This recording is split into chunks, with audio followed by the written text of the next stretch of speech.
السلام عليكم ورحمة الله وبركاته. إن الحمد لله نحمده ونستعينه ونستغفره ونعوذ بالله من شرور أنفسنا ومن سيئات أعمالنا من يهده الله فلا مضل له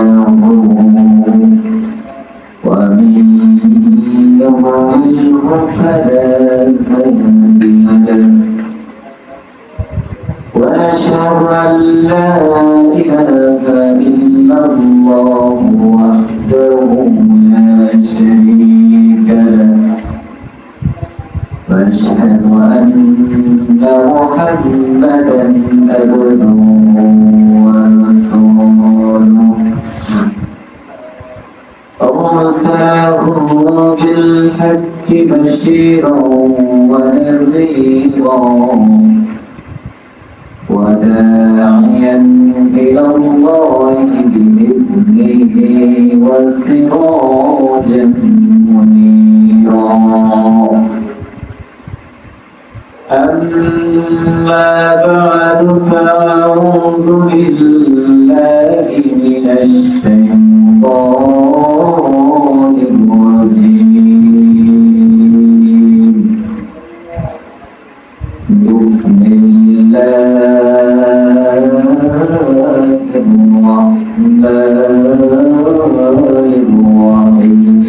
الرحيم يمحق الله الربا ويربي الصدقات أو كما قال رسول الله صلى الله عليه وسلم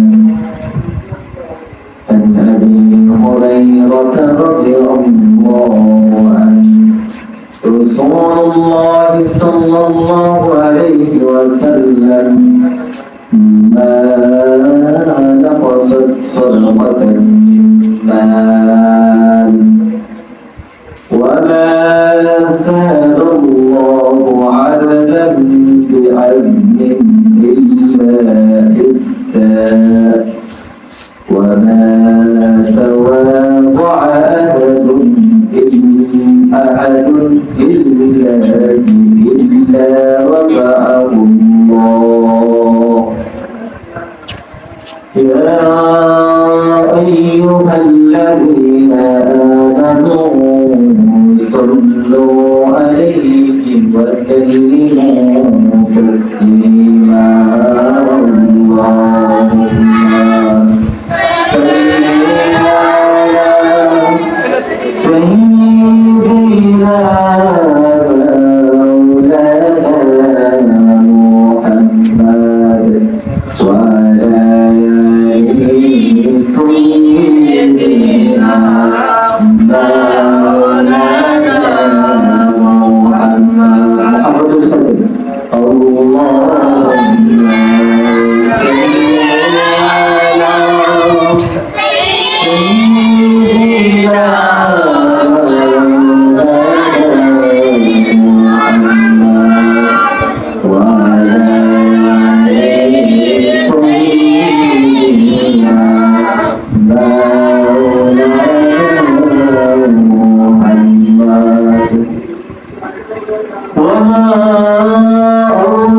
أرسلناك إلا رحمة للعالمين نبيجي أفرك فتيتين إجاباتي جنة رحمة بني اللهم صل على سيدنا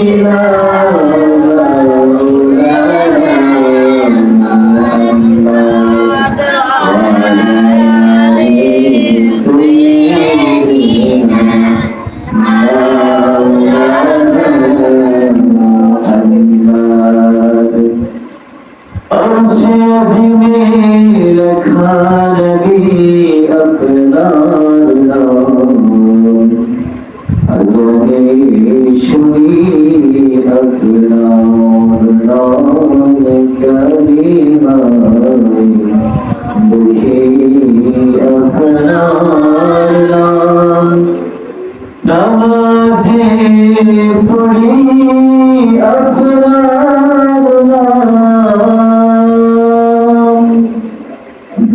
দরুদে পড়ি আপনার নাম ইয়া আল্লাহুম্মা সাল্লি আলা সাইয়্যিদিনা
সুস্থ রেখেছেন, জীবিত রেখেছেন এবং শক্তি দিয়েছেন এই জুমা আদায় করার।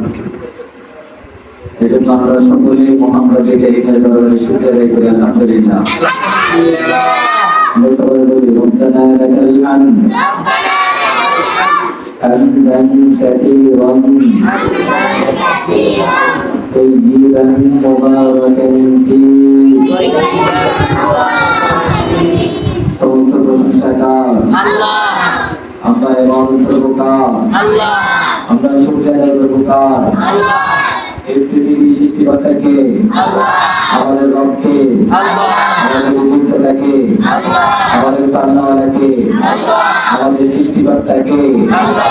সকল প্রশংসা তার আল্লাহ, সকল প্রশংসা আদায় করবকার আল্লাহ। তার কিছু প্রয়োজন সব তার কাছে আল্লাহ। আমরা গত জুমায় জাকাতের আবিধানিক, পারিভাষিক এবং জাকাতের সংক্ষিপ্ত ইতিহাস এবং কোরআন, হাদিস এবং কিয়াস থেকে আমরা জাকাতের দলিল দিয়েছিলাম। আজকে আমরা জাকাতের ফজিলত, কি কি মালের উপর জাকাত আসে, কোন কোন খাতে আমরা জাকাত দেব এবং কাকে কাকে আমরা জাকাত প্রদান করতে পারবো এবং কি কি জিনিসের উপর জাকাত আসে এবং জাকাতের নিসাব কতটুকু, এই সমস্ত বিষয়গুলো আমরা সংক্ষিপ্ত আকারে জানতে চাই। পরিশেষে যদি সময় অবশিষ্ট থাকে তাহলে আমাদের এখানে বোর্ড আছে, বোর্ডে আমরা জাকাতের নিসাবটা 10 মিনিটের মধ্যে হিসাব করে রেখে দেব ইনশাআল্লাহ।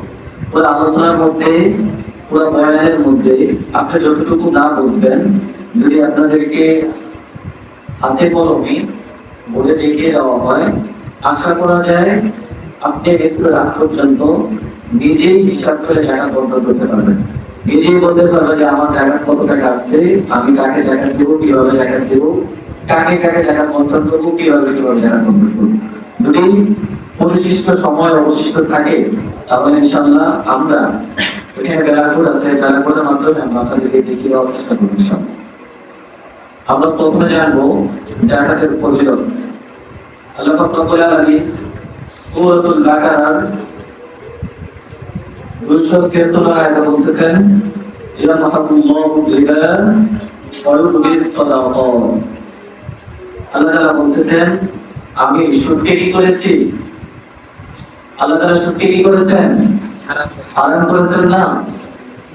ওই পরবর্তীতে আল্লাহ তাআলা বলতেছেন এবং আমি সদকাকে অর্থাৎ যাকাতকে উম্মতের জন্য বান্দার জন্য বরকতময় করেছি। অর্থাৎ যাকাতের ফজিলতের মধ্যে এক নম্বর ফজিলত হচ্ছে কেউ যদি যাকাত দেয়, কেউ যদি গরিব মিসকিন এতিমদেরকে যাকাত প্রদান করে তার অর্জিত একটা পরিমাণ সম্পদ থেকে, তাহলে আল্লাহ পাক রব্বুল আলামিন তার সম্পদ আরো বৃদ্ধি করে দিবেন। সুবহানাল্লাহ।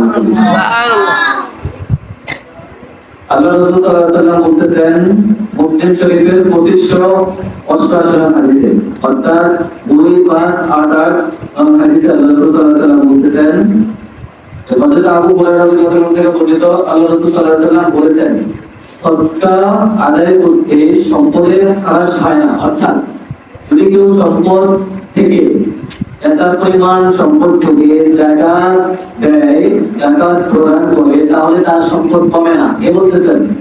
আল্লাহ রাসূল সাল্লাল্লাহু আলাইহি ওয়াসাল্লাম বলতেছেন। যে ব্যক্তি কাউকে ক্ষমা করে দেয়, আল্লাহ তাআলার ফেরেশতারা আল্লাহ তাআলার কাছে আবেদন করে ওই ব্যক্তিকে কি করে দেওয়ার জন্য? ক্ষমা করে দেওয়ার জন্য। হাদিস শরীফ আছে কোন ব্যক্তি যদি কোন ব্যক্তিকে মাফ করে দেয়, আল্লাহ তাআলা তাকে মাফ করে দেয়। কোন ব্যক্তি যদি কোন ব্যক্তির জন্য দোয়া করে, আল্লাহ তাআলার কাছে স্বয়ং আল্লাহ তাআলার ফেরেশতারা আবেদন করে আগে তার দোয়া কবুল করার জন্য। কথার কথা, আমি দোয়া করতেছি, এখন আমার দোয়ার মধ্যে আমি আমার নিজের জন্য আগে দোয়া না করে আমি আপনাদের জন্য দোয়া করছি। আমি আপনাদের জন্য পূর্বে দোয়া করার কারণে আল্লাহ তাআলা ফেরেশতারা আল্লাহ তাআলার কাছে আবেদন করবে, দোয়া করবে আগে আমার দোয়া কবুল করার জন্য। বুঝা যাচ্ছে?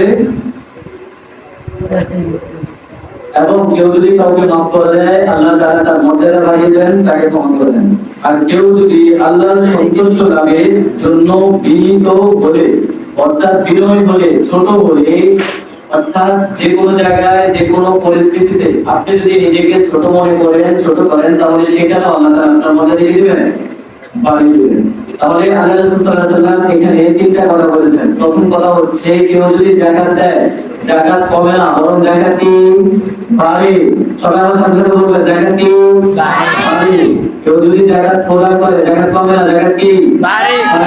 আল্লাহ রাসূল সাল্লাল্লাহু আলাইহি ওয়াসাল্লাম দ্বিতীয় কথা বলেছেন কেউ যদি কাউকে ক্ষমা করে দেন, আল্লাহ তাআলা তাকে ক্ষমা করে দেন, সাথে সাথে তার মর্যাদা কি করে দেন? বাড়িয়ে দেন। তার মর্যাদা কি করে দেন? বাড়িয়ে দেন। তৃতীয় কথা হচ্ছে আল্লাহ রাসূল সাল্লাল্লাহু আলাইহি ওয়াসাল্লাম বলেছেন কেউ যদি কারোর সামনে বিনয় হয়, ছোট হয়, তাহলে আল্লাহ তাআলা এইখানেও তার মর্যাদা কি দিবেন? বাড়িয়ে দিবেন। তার মর্যাদা কি দিবেন? বাড়িয়ে দিবেন। তিনটা কথা। যাকাতের 2 নম্বর ফজিলত, কেউ যদি যাকাত দেয় তাহলে তার আত্মা কি হয়? পরিশুদ্ধ হয়, তার আত্মা পবিত্র হয়, তার আত্মা কি হয়? পবিত্র হয়, এবং তার সম্পদ কি হয়? পবিত্র হয়। প্রথমত 2টা উপকার এখানে বলছে, 2টা উপকার কথা। 2 নম্বর ফজিলতের মধ্যে 2টা উপকার কথা বলছে। একটা হচ্ছে কেউ যদি যাকাত দেয়, তার আত্মা কি হয়? পরিশুদ্ধ, পবিত্র হয়, এবং তার সম্পদ কি হয়? পবিত্র হয়, তার সম্পদ কি হয়? পবিত্র হয়। আল-তাওবার 103 নং আয়াতে বলতেছেন, আল্লাহ তাআলা বলতেছেন, আল্লাহ রাসূলকে বলতেছেন আল্লাহ তাআলা, আপনি তাদেরকে বলে দিন তাদের অর্জিত সম্পদ থেকে যদি নেশাব পরিমাণ হয়, তারা যেন তা থেকে কি দেয়? যাকাত দেয়। তারা যেন তা থেকে যাকাত প্রদান করে। যাকাত প্রদান করলে উপকার কি? আল্লাহ তাআলা বলতেছেন কেউ যদি যাকাত প্রদান করে, তাহলে এই যাকাত তাদের অন্তরকে কি করবে? পরিশুদ্ধ, পবিত্র করবে, এবং তাদের সম্পদ কি করবে? পরিশুদ্ধ, পবিত্র করবে। আমরা অল্প জানি, যেতে সময় কি সংক্ষিপ্ত, আমরা অল্প জানি। যাকাতের 3 নম্বর যে ফজিলত, সেটা হচ্ছে কেউ যদি যাকাত প্রদান করে, তাহলে তার গুনাহ মাফ হয়। তার কি হয়? সবাই দৃষ্টি করেন, তার গুনাহ কি হয়? মাফ হয়। কেউ যদি যাকাত প্রদান করে, তাহলে তার গুনাহ কি হয়? মাফ হয়। কেউ যদি যাকাত প্রদান করে, তার গুনাহ কি হয়? মাফ হয়। আল-তাওবা 17 নং আয়াতে ইরশাদ করতেছেন, আল্লাহ তাআলা বলতেছেন তোমরা যদি আল্লাহকে উত্তমভাবে ঋণ দাও, আল্লাহকে উত্তমভাবে ঋণ দাও। এখন আপনার প্রশ্ন থাকতে পারে যে আল্লাহকে উত্তমভাবে ঋণ দেওয়া মানেটা কি? মুফাসসির কেরাম এটা ব্যাখ্যা করেছেন, আল্লাহকে ঋণ দেওয়া মানে হচ্ছে আল্লাহর রাস্তায় ব্যয় করা। আর আল্লাহর রাস্তা কোনগুলো? গরীব, মিসকিন, মাদ্রাসার বোয়ামা পান অর্থাৎ লিল্লাহি, এতিমদেরকে, মিসকিনদেরকে, মুসাফিরদেরকে, ক্ষতিগ্রস্ত মুসাফিরদেরকে দান করাটাই হচ্ছে কি আল্লাহকে ঋণ দেওয়া, আল্লাহকে ঋণ দেওয়া। তাহলে আল্লাহ তাআলা বলতেছেন তোমরা যদি, আল্লাহ নবী বলতেছেন তোমরা যদি আল্লাহকে উত্তমভাবে দাও, ঋণ দাও, তবে আল্লাহ তাআলা কয়েক গুণ বাড়িয়ে দিবেন। তোমরা যদি তোমাদের সম্পদ থেকে আল্লাহকে ঋণ দাও, অর্থাৎ গরীব মিসকিনদেরকে দান করো, তাহলে তোমাদের সম্পদ আল্লাহ তাআলা কয়েক গুণ কি দিবেন? বাড়িয়ে দিবেন। এবং তোমাদের গুনাহ কি করে দিবেন? মাফ করে দিবেন। তাহলে যাকাতের দ্বিতীয় যে ফজিলত সেটা হচ্ছে কি, কেউ যদি যাকাত প্রদান করে তার অর্জিত সম্পদ থেকে, তাহলে তার কি মাফ হবে? গুনাহ মাফ হবে। তার কি মাফ হবে? গুনাহ মাফ হবে। যাকাতের চতুর্থ ফজিলত, কেউ যদি যাকাত দেওয়ার মাধ্যমে সমাজে ন্যায় বিচার প্রতিষ্ঠা হয় এবং দরিদ্র কি হয়? মোচন হয়, অর্থাৎ দরিদ্র দূর হয়। কেউ যদি যাকাত দেয়, আপনারা যদি যাকাত দেন আপনাদের অর্জিত সম্পদ থেকে, তাহলে সমাজে ন্যায় বিচার কি হবে? প্রতিষ্ঠা হবে। সমাজে ন্যায় বিচার প্রতিষ্ঠা হবে এবং দরিদ্র মোচন হবে, অর্থাৎ দরিদ্র দূর হবে। কি দূর হবে? দরিদ্র দূর হবে। আল্লাহ তাআলা সূরা জারিয়াত 19 নং আয়াতে বলতেছে, ধনীদের সম্পদের কত দরিদ্র, ধনীদের সম্পদের মধ্যে কত দরিদ্র বঞ্চিতদের কি রয়েছে? অধিকার রয়েছে। ধনীদের সম্পদের মধ্যে দরিদ্রদের কি রয়েছে? অধিকার রয়েছে। যা যাকাতের মাধ্যমে কি হয়? পূরণ করা হয়। যা যাকাতের মাধ্যমে কি করা হয়? পূরণ করা হয়। আপনি যদি আপনার এলাকার মধ্যে সবচাইতে দরিদ্র ব্যক্তিকে, এই এলাকায় যত টাকা যাকাত আসে, কথার কথা এই এলাকার যত মানুষ আছে তাদের মধ্য থেকে যারা সামর্থ্যবান যাকাত দেওয়া, এদের প্রত্যেকের মিলে যাকাত আসছে প্রায় 5 লক্ষ টাকা। প্রায় কত টাকা? 5 লক্ষ টাকা।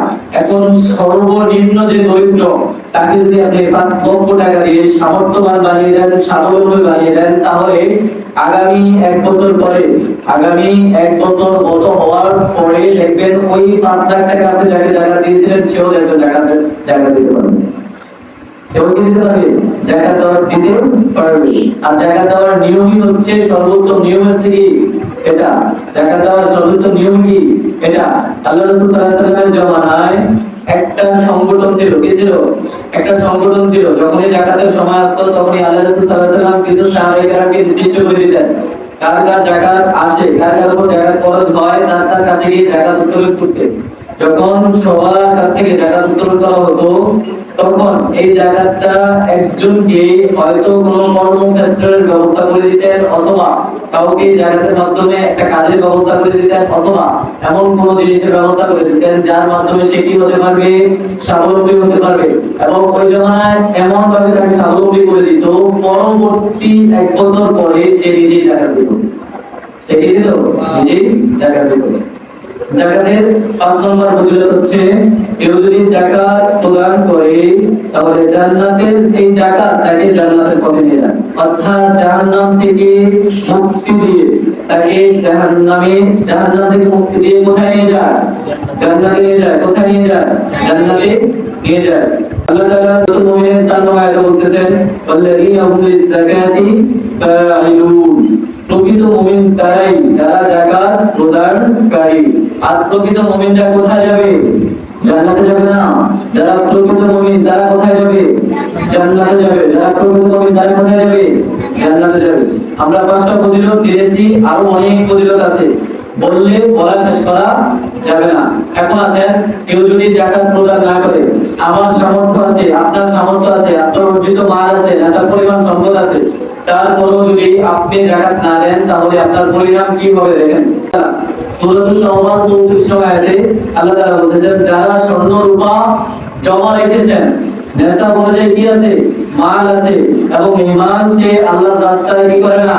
ব্যয় করে না, অর্থাৎ যাকাত আদায় করে না, আপনি তাদের জন্য যন্ত্রণাদায়ক শাস্তির কি দেন? সুসংবাদ দেন। যন্ত্রণাদায়ক শাস্তির কি দেন? সুসংবাদ দিন, যেদিন জাহান্নামের আগুনে এসব গরম করা হবে। আপনার যে অর্জিত সম্পদ আছে, আপনার যে অর্জিত মাল আছে, এই মালগুলো জাহান্নামের আগুনে কি করা হবে? গরম করা হবে। কি করা হবে? গরম করা হবে। তারপর তা আপনার কপালে চিল মারা হবে। গরম গরম করলে এগুলো কি হয়ে যাবে? নরম হয়ে যাবে। কি হয়ে যাবে? নরম হয়ে যাবে। স্বর্ণ যখন আগুনে দেয় তখন স্বর্ণটা কিন্তু কি হয়ে যায়? নরম হয়ে যায়। আপনারা জানেন না এটা? নরম হয়ে যায়। তো জাহান্নামের আগুনে যখন আপনার অর্জিত সম্পদগুলো দিবে, এই আপনার অর্জিত সম্পদগুলো যখন নরম হয়ে যাবে, তখন এই অর্জিত সম্পদ আপনার কপালে কি দিবে? চিল মেরে দিবে। কি দিবে? চিল মেরে দিবে। আপনার কপালে কি দিবে? পার্শ্বদেশ। এই চিল মারার কারণে আপনার পার্শ্বদেশ অর্থাৎ পিঠ, পেট, পাছা, একদম শরীরের পার্শ্বদেশ, পৃষ্ঠদেশ অর্থাৎ পিছনে, সামনে, উভয় শরীরে দুগ্ধ করা হবে। মানে আপনারা গরম পানি দেখছেন না? চুলাতে যখন পানি দেওয়া হয়, এই পানি কি করে? টপ টপ টপ টপ করে একদম ডাক দেয়। আপনারা দেখেছেন? পানিতে করে একটা ডাক দেয়। এই যখন এই স্বর্ণগুলো গলিয়ে আপনার কপালে চিন্তা হবে, তখন আপনার শরীরের চামড়াগুলো, মগজগুলো, মাথার মগজগুলো সবই হবে এমন টক টক টক টক টক করতে যাবে, করতে থাকবে। টক টক কি থাকবে? করতে থাকবে। আমরা সাধারণ একটু সামথিং আগুন সহ্য করতে পারি না, একটু আগুনে হাত লাগাইতে পারি না।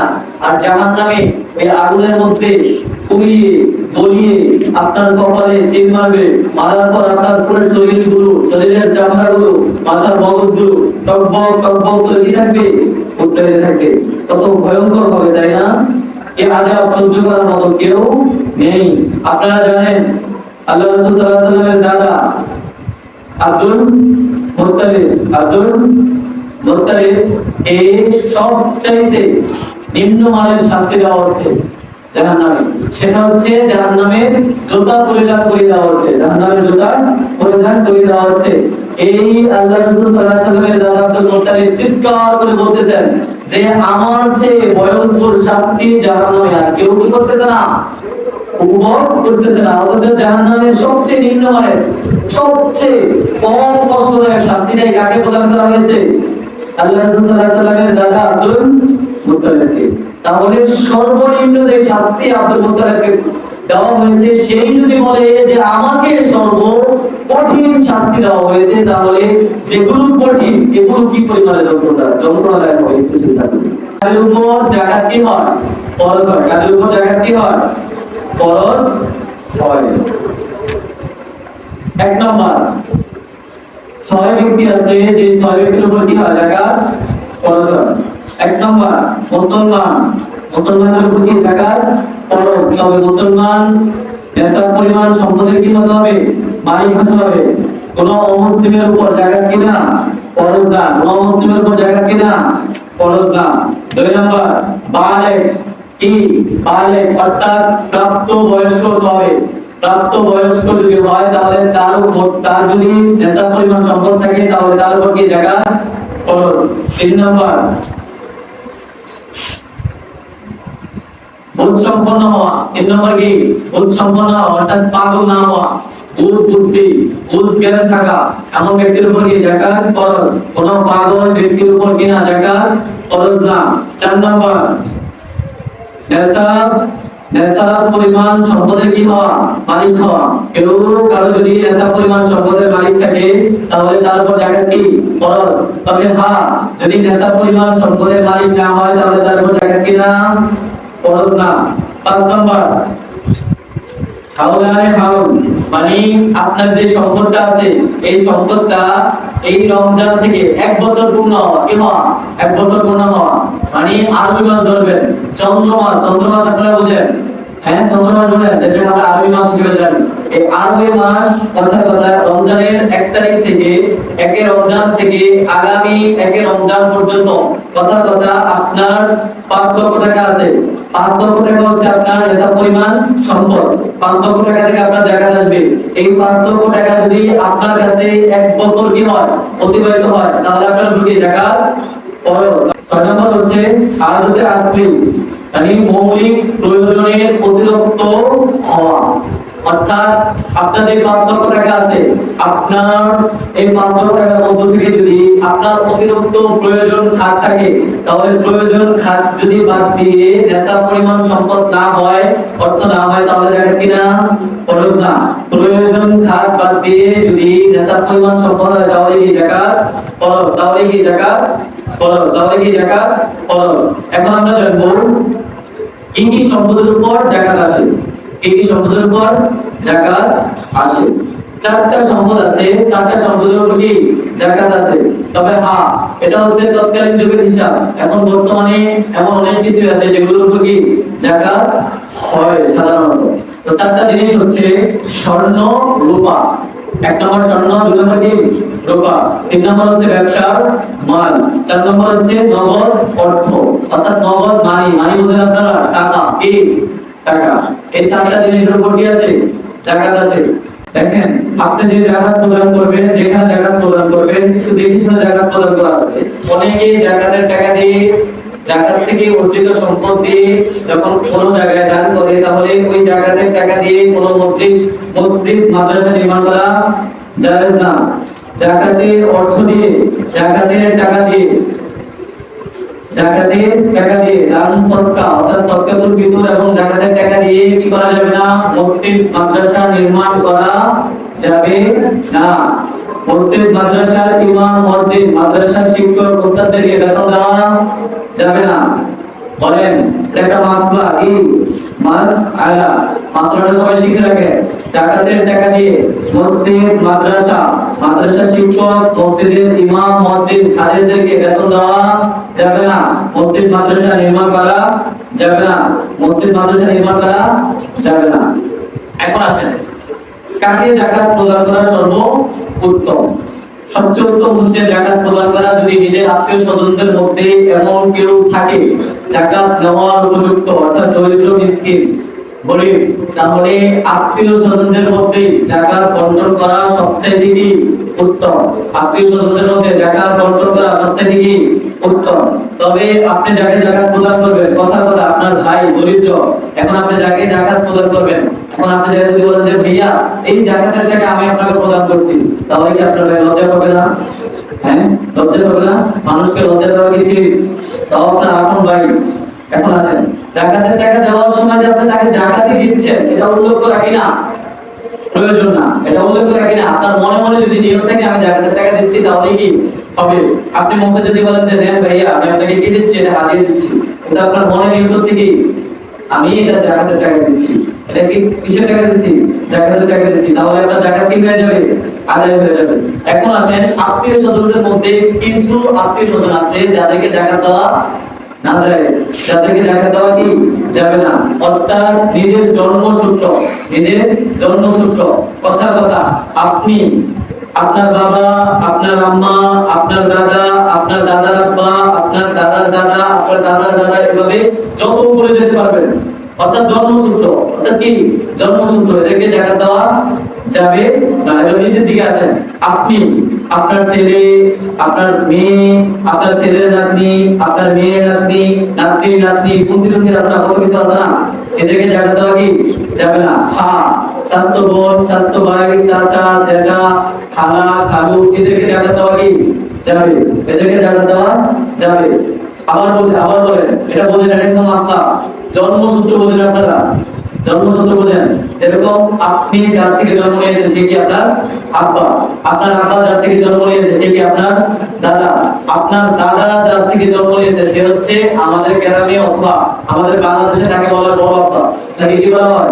বড় আব্বা। অর্থাৎ আপনার দাদার আব্বা, অর্থাৎ আপনার বাবার দাদা, আপনার বাবার দাদা, আর আপনার বাবার দাদার আব্বা, এভাবে যত উপরের দিকে যাবেন এদেরকে জাকাত দেওয়া কিনা যাবে না, যাবে না। তো বর্তমান হিসাবে আমাদের জন্য সহজ হয়ে গেছে, যেহেতু আমাদের আব্বার পরে দাদাই অনেকের নাই। হ্যাঁ, অনেকের দাদা আছে, তবে দাদা আব্বা আছে এরকম কমই আছে, দুই একজন থাকতে পারে, তবে এদেরকে জাকাত দেওয়া কিনা জায়েজ না। এবার নিচের দিকে আসেন, আপনি, আপনার সন্তান, আপনার সন্তান, আপনার নাতি, আপনার নাতির ছেলে, আপনার নাতির ছেলের ছেলে, ওই আপনার নাতির ওই ছেলের ছেলে, এভাবে যত নিচের দিকে যাবেন এদেরকে জাকাত দেওয়া কিনা। আপনার মেয়ে, আপনার মেয়ের ছেলে, আপনার মেয়ের ছেলের ছেলে, আপনার মেয়ের ছেলের ছেলে, অর্থাৎ আপনার নাতি, আপনার নাতির নাতির নাতি, বুঝলেন না? এভাবে যত নিচের দিকে নামবে এদেরকে জায়গা দেওয়া কি না? যাবে না, এদেরকে জায়গা দেওয়া যাবে না। তারপরে স্বামী স্ত্রীকে জায়গা দিতে পারবে না, স্ত্রী স্বামীকে জায়গা দিতে পারবে না। স্বামী স্ত্রীকে জায়গা দিতে পারবে না, স্ত্রী স্বামীকে জায়গা দিতে পারবে না। এখন আমরা জানবো এমন কিছু খাদের কথা জানবো যেই খাদের জায়গা দেওয়া সবচেয়ে কি উত্তম এবং এটা জাতির জন্য কি সবচেয়ে ফায়দাজনক। এমন কয়েকটা খাত জানবো, তার মধ্যে একটা খাত আসলে খুব গুরুত্বপূর্ণ, একটা খাত খুব গুরুত্বপূর্ণ, এটা জেনে রাখবেন। আমি এখানে থাকি অথবা আমি মাদ্রাসায় পড়ি, এই জন্য যে বিষয়টা আমি বলবো আপনাদেরকে এরকম না। আপনারা চিন্তা করেন যে মাদ্রাসায় পড়ে আপনারা কি হয়, মাদ্রাসায় যে ছেলেরা পরে কি শিখে, কি শিখানো হচ্ছে তাদেরকে, তারা জাতির জন্য কতটা উপকার আসবে। এই মাদ্রাসায় জাকাত দিলে অথবা লিল্লাহ পড়িয়ে এতিমখানায় গোয়া বা পান্ডে যদি জাকাত দেওয়া হয়, তাহলে এখানে তারা কি আসলে জাতির কারিগর অথবা জাতির পথ প্রদর্শক তুলে ধরতে পারবে কিনা, হ্যাঁ, জাতির একজন রাহবার গড়ে তুলতে পারবে কিনা, এমন একটা প্রতিষ্ঠান দেখে আপনারা কি দিবেন? জাকাত দিবেন। আমরা 8টা পান এমন রয়েছে, 8টা খাল এমন রয়েছে যেখানে জাকাত দেওয়া কি সবচেয়ে উত্তম। তার মধ্যে একটা খাল আছে সেটাতে বাকি 7টার চেয়েও কি উত্তম। 1 নম্বর খাল ফকির অসহায়, ফকির অসহায় অর্থাৎ যারা মিসকিন একদম নিঃস্ব, তাদেরকে জাকাত দেওয়া কি ফরজ, তাদেরকে আপনারা জাকাত দিতে হবে। 2 নম্বর জাকাত আদায়কারী কর্মচারী। আল্লাহ রাসূল সাল্লাল্লাহু আলাইহি ওয়াসাল্লাম বলেছেন যে আল্লাহ রাসূল সাল্লাল্লাহু আলাইহি ওয়াসাল্লামের জমানায় এমন কিছু লোককে আল্লাহ রাসূল সাল্লাল্লাহু আলাইহি ওয়াসাল্লাম নির্দিষ্ট করে দিতেন অথবা একটা কমিটি গঠন করে দিতেন। ওই কমিটির কাজ ছিল কি, যাদের জাকাত ফরজ হয়েছে তাদের কাছ থেকে কি জাকাত উত্তোলন করে এগুলো একত্র করে রাসূল সাল্লাল্লাহু আলাইহি ওয়াসাল্লামের কাছে দিতেন। পরবর্তীতে রাসূল সাল্লাল্লাহু আলাইহি ওয়াসাল্লাম এগুলো কন্ট্রোল করে দিতেন গরীব দরিদ্র অসহায় লোকদেরকে বেছে বেছে। যখন আল্লাহ রাসূল সাল্লাল্লাহু আলাইহি ওয়াসাল্লাম মরে গিয়েছেন অথবা ইন্তেকাল করেছেন, তখন যিনি খলিফা ছিলেন হযরত আবু বকর, হযরত ওমর, হযরত ওসমান, হযরত আলী, এদের কাছে এনে এদের কাছে নিয়ে আসতেন, এরা কন্ট্রোল করে দিতেন। বুঝা আছে? তো যারা জাকাতটা উঠাতেন এদেরকেও জাকাত দেওয়া কি যাবে। অর্থাৎ এটা হচ্ছে কি একটা পারিশ্রমিক, একটা কি পারিশ্রমিক। এই পারিশ্রমিকটাই আপনি জাকাত থেকে কি প্রদান করতে পারবেন। 3 নম্বর হচ্ছে নও মুসলিম, যিনি নতুন মুসলমান হয়েছেন, একদম নিঃস্ব, কোনো অর্থ নাই, তাকেও জাকাত প্রদান করা যাবে। তাকেও জাকাত প্রদান করা কি যাবে, তাকে জাকাত প্রদান করা কি যাবে। 4 নম্বর হচ্ছে কৃতদাস। 4 নম্বর কি কৃতদাস। বর্তমানে এটা আমাদের বাংলাদেশে নেই, অন্য দেশে আছে কিনা তাও জানি না, তবে আল্লাহ রাসূল সাল্লাল্লাহু আলাইহি ওয়াসাল্লামের জমানায় কৃতদাস ছিল, অর্থাৎ গোলাম বেচা কিনা হতো, ক্রয় বিক্রি হতো। গোলাম কি ক্রয় বিক্রয় হতো। কথা আমি গোলাম, আপনি আমাকে এত টাকা দিয়ে ক্রয় করছেন, এখন আপনি আমাকে এত টাকা দিয়ে ক্রয় করছেন, এই গোলামকেই চাইলেই আপনি আপনার অর্জিত নেশাব পরিমাণ জাকাত থেকে যে অর্থ আছে ওই অর্থ দিয়ে কি দিতে পারবেন, মুক্তি দিতে পারবেন। অর্থাৎ এইখানে জাকাত ব্যয় করা কি জায়েজ। 5 নম্বর হচ্ছে ঋণগ্রস্ত ব্যক্তি। 5 নম্বর কি ঋণগ্রস্ত ব্যক্তি। তবে এখানে দুইটা জিনিস খেয়াল রাখতে হবে। ঋণগ্রস্ত ব্যক্তিকে আপনি জাকাত দিতে পারবেন, তবে ঋণ 2 প্রকার। ঋণ কয় প্রকার? 2 প্রকার। ঋণ কয় প্রকার? 2 প্রকার। এক প্রকার ঋণ হচ্ছে আপনি আপনার প্রয়োজনের কারণে, আপনার অসুস্থতার কারণে অথবা আপনার ব্যক্তিগত, ফ্যামিলিগত, পারিবারিকগত কোনো প্রয়োজনে আপনি কার কাছ থেকে ঋণ নিয়েছেন, ওই ঋণের ক্ষেত্রে জাকাত দেওয়া যাবে। ওই ঋণের ক্ষেত্রে কি জাকাত দেওয়া যাবে। তবে যদি আপনি আপনার ব্যবসায়িক কাজের কারণে, আপনার ব্যবসার কারণে, আপনার ব্যক্তিগত প্রয়োজন ছাড়া কোনো ঋণ নেন, তাহলে ওই ঋণ পরিশোধের ক্ষেত্রে জাকাত দেওয়া যাবে না। আরেকটা বিষয় আপনাদেরকে বলে দিচ্ছি, ঋণ 2 প্রকার। প্রথম প্রকার ঋণের মধ্যে কোনো জাকাত আসবে না, তবে দ্বিতীয় প্রকার ঋণের মধ্যে যদি আপনি হিসাব করেন, কথা আপনি 5 লক্ষ টাকা ঋণ, এই 5 লক্ষ টাকা আপনি আপনার প্রয়োজনে, অসুস্থতার কারণে অথবা ব্যক্তিগত কোনো পারিবারিক কোনো প্রয়োজনের কারণে ঋণ নিয়েছেন, এই পারিবারিক ব্যক্তিগত কোনো প্রয়োজনের কারণে ঋণ নিয়েছেন, তাহলে এটার উপর কি আসবে? জাকাত আসবে না, এটার উপর জাকাত কি আসবে না। তবে আপনি যদি আপনার ব্যবসায়িক কারণে, নিজের উন্নতির জন্য, বাড়ি করার জন্য ব্যবসায়িক কারণে যদি ঋণ নিয়ে থাকেন, তাহলে ওই ঋণের উপর কি আসবে? জাকাত আসবে। 7 নম্বর হচ্ছে আল্লাহর পথ। এখন আল্লাহর পথ কোনটা? ইসলাম, প্রচার, জিহাদ এবং মাদ্রাসা, দ্বীনি শিক্ষা, লিল্লাহি ওয়া পাঠ। এই সমস্ত খাদে যাকাত দেওয়া সবচাইতে উত্তম, সবচাইতে উত্তম। ইসলাম প্রচার, জিহাদ করা এবং দ্বীনি শিক্ষার ব্যবস্থা যেখানে রয়েছে সেখানে যদি কোনো এতিমখানার ব্যবস্থা থাকে অথবা এতিম ছাত্র ছাত্রী থাকে তাহলে সেখানে যাকাত দেওয়া। বাকি যে 7 প্রকার রয়েছে, বাকি যে 6 প্রকার রয়েছে ওই 6 প্রকারের চাইতেও কি উত্তম, ওই 6 প্রকারের চাইতেও কি উত্তম, ওই 6 প্রকারের চাইতেও কি উত্তম, ওই 6 প্রকারের চাইতেও মাদ্রাসা মসজিদে যাকাত দেওয়া কি উত্তম। কারণ মাদ্রাসাতে একটা ছাত্রকে উম্মাহের রাহবার বানানো হয়, হ্যাঁ উম্মাহের রাহবার বানানো হয়। একজন উম্মাহের, একটা উম্মাহের, একটা জাতির পথ প্রদর্শক বানানো হয়, একটা জাতির পথ প্রদর্শক বানানো হয়। অর্থাৎ এই মাদ্রাসার ছাত্রই যাকে আপনি যাকাত দিয়ে স্বাবলম্বী করতেছেন, যাকে যাকাত দিতেছেন, এই যাকাতের মাধ্যমে সে পড়াশোনা করতেছে। পড়াশোনা করে আপনি আমাদের এই জাতির, এই বাংলাদেশের সে একদিন কি হবে, রাহবার হবে। আপনাকে আমাকে জাহান্নাম থেকে কি করবে, রক্ষা করবে। অতএব কেউ যদি বিল্লাহরি মাদ্রাসার বাবা অথবা এতিমখানায় যাকাত প্রদান করে তাহলে এটাই হচ্ছে কি যাকাত প্রদান করার সবচাইতে উত্তম এই খাত, উত্তম কি খাত, উত্তম খাত। তাহলে আমরা সর্বোচ্চ চেষ্টা করব মাদ্রাসাগুলোতে, মাদ্রাসার এতিমখানায় এতিম ছাত্রদেরকে কমপক্ষে কিছু না কিছু কি দেওয়া, যাকাত দেওয়া। আমি আপনাদেরকে বলি না যে এখানেই দেন, আরো তো মাদ্রাসা আছে। তবে হ্যাঁ, দেওয়ার ক্ষেত্রে আপনি খোঁজ খবর নেবেন যে আসলে এই টাকাগুলো তারা কোন খাতে খরচ করে, আসলে কি এতিমখানার খাতে খরচ করে, এতিম ছাত্রদের খাবার দাবারে খরচ করে, তাদের পোশাক আশাকে খরচ করে, বা তাদের ক্ষেত্রে কি এই টাকাগুলো খরচ করে কিনা, নাকি নিজের ব্যক্তিগত মাদ্রাসার খরচে ওস্তাদের বেতনে খরচ করে। আমি কিন্তু পূর্বে বলেছি মাদ্রাসা নির্মাণ কাজে, মসজিদ নির্মাণ কাজে ওস্তাদ, ছাত্র, মসজিদের ইমাম, মসজিদ খাদেম এদের বেতন দেওয়ার কাজে যাকাতের টাকা, ফিতরার টাকা ব্যয় করা যাবে না। শুধুই মাদ্রাসার এতিম ছাত্রদের পিছনে এই টাকা কি করতে পারবে, ব্যয় করতে পারবে। 8 নম্বর যে খাত সেটা হচ্ছে মুসাফির।